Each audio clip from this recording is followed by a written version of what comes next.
de una familia que piensa en el dinero en términos muy prácticos. Hay que trabajar mucho para que haya, gastarlo en lo que se necesita. Y cuando sobra algo, entonces, según los lineamientos de mis papás, que están claramente basados en sus propios intereses, este sirve para comprar 3 cosas: educación, viajes y boletos para conciertos. Parece broma, pero así de simple fue la educación financiera que recibí de mi familia. Complementariamente, un tema en el que mi familia sí piensa a profundidad es el bienestar personal, específicamente la búsqueda consciente y activa de este estado. Cuando nos sentíamos bien, hablábamos hasta el cansancio de cómo habíamos llegado a ese punto. Cuando nos sentíamos mal, analizábamos juntos, con mayor o menor grado de éxito, qué alternativas teníamos para volver a sentirnos bien. Hubo años enteros, mientras mi hermana y yo éramos adolescentes, durante los cuales este escrutinio casi obsesivo de las subidas y bajadas de nuestro ánimo fue prácticamente el único tema de conversación entre ella y yo. Luego, bastante predeciblemente, las dos estudiamos psicología. Estas particularidades de mi educación me hicieron creer que estaba destinada a ser una experta en temas relacionados con la búsqueda del bienestar personal y una absoluta ignorante en lo que se refería al bienestar financiero. Para mí, estas 2 áreas de conocimiento simplemente no se cruzaban. Es más, inconscientemente, tal vez hasta creía que eran mutuamente excluyentes. Sea como sea, yo ya había hecho las paces con esto. Más tarde, como parte de mi trabajo, empecé a acompañar procesos de desarrollo personal para ejecutivos, muchos de ellos en bancos y fondos de inversión. Este tipo de proyectos representaban para mí una tormenta perfecta de inseguridad. Era tener clientes, en su mayoría hombres, que en términos de edad me llevaban años o décadas, y además hablándome de temas de los que yo claramente sabía muy poco.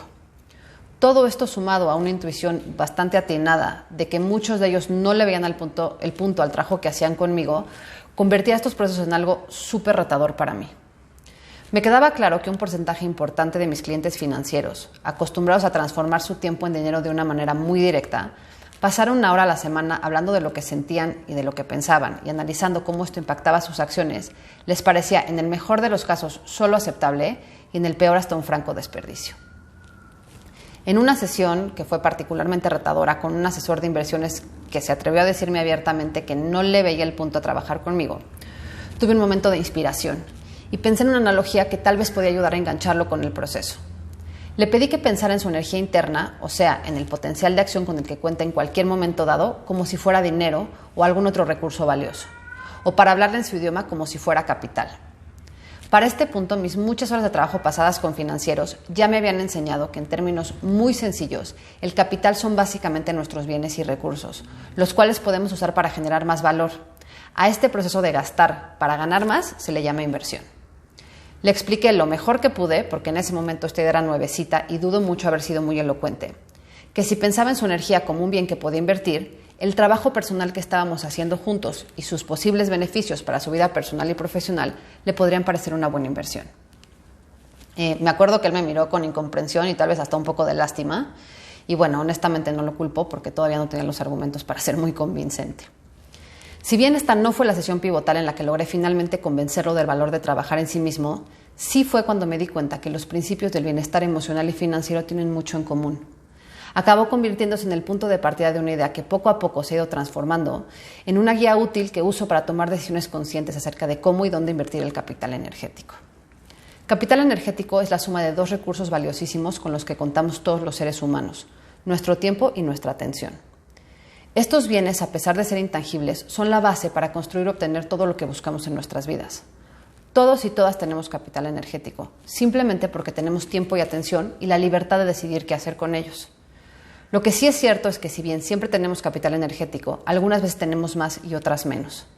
Hay momentos en los que parece que la cantidad con la que contamos es enorme, que podríamos, si así lo quisiéramos, conquistar al mundo. Otras veces tenemos poco. Incluso podemos llegar a sentir que no tenemos suficiente para conseguir las cosas que queremos o que no nos alcanza la energía para llegar a nuestras metas y deseos. Lo que determina cuánto capital energético tenemos no es la suerte ni ningún otro factor externo, sino las decisiones que tomamos acerca de qué hacer con él. Es decir, las inversiones energéticas que vamos haciendo a lo largo de nuestras vidas.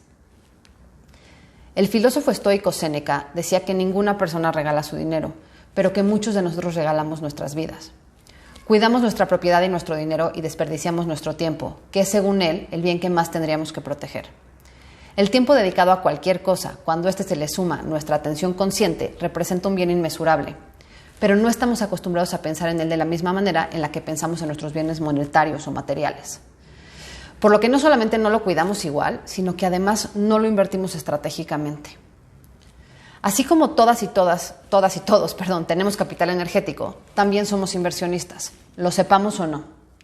Si pensamos en invertir como gastar con la expectativa de sacar más de lo que metemos, entonces, no solamente en términos monetarios, sino de bienestar en general, entonces nos damos cuenta que todo el tiempo estamos tomando decisiones de inversión en relación a nuestro dinero y a nuestro capital energético. Cosas tan sencillas como decidir si ir al cine o tomar un curso son elecciones de inversión que involucran ambos tipos de capital. Voy al cine, pago la entrada y espero obtener a cambio unas horas de desconexión o de diversión, después de las cuales probablemente sienta que tengo más energía para hacer otras cosas. Si invierto mis capitales en un curso, el cual pago y al que le dedico mi tiempo y atención, obtendré a cambio conocimiento que luego puedo transformar en dinero o en mejores oportunidades. Invertir en desarrollo personal paga bien. Eso fue lo que traté de hacerle ver en ese momento a ese asesor financiero. Si lo hubiera sabido antes, le hubiera dicho que hay estudios que proponen que la terapia es 32% más efectiva que el dinero para mitigar el estrés psicológico.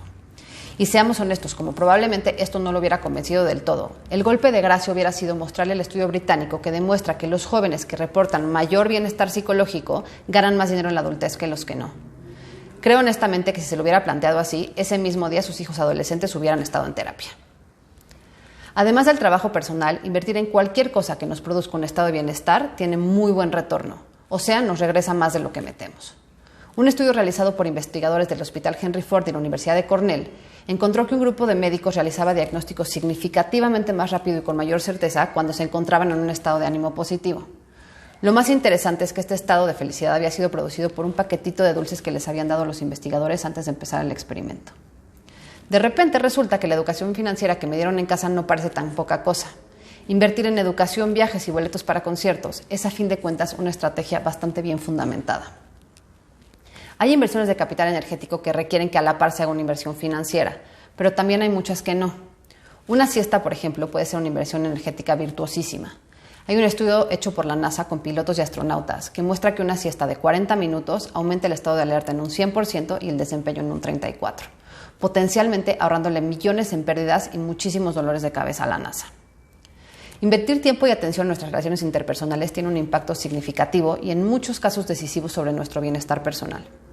Es importantísimo porque hay mucha evidencia que muestra que la soledad y el aislamiento aumentan el riesgo de padecimientos físicos y mentales, como enfermedades del corazón, obesidad, ansiedad y Alzheimer, entre muchos otros.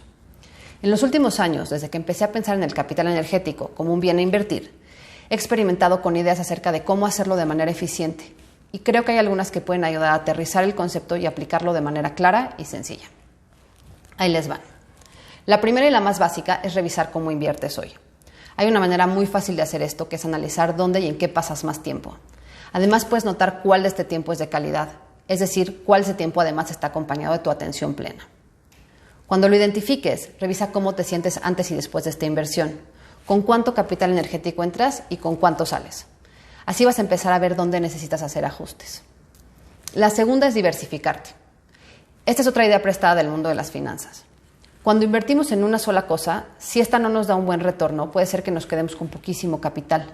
Por eso vale la pena estar invertido en varias áreas de nuestra vida personal y profesional a la vez, así como hacerlo en proyectos que sean a corto, a mediano y a largo plazo. De esta manera nos protegemos y si alguna inversión nos sale mal, nos equilibramos con las otras. A ver, dicho claro y llano, esto quiere decir no pongas todos tus huevos en la misma canasta. La tercera no tiene que ver con invertir energía, sino con dejar de hacerlo. Si identificas algo en lo que has invertido, pero que no te está dando un buen retorno, deja de hacerlo.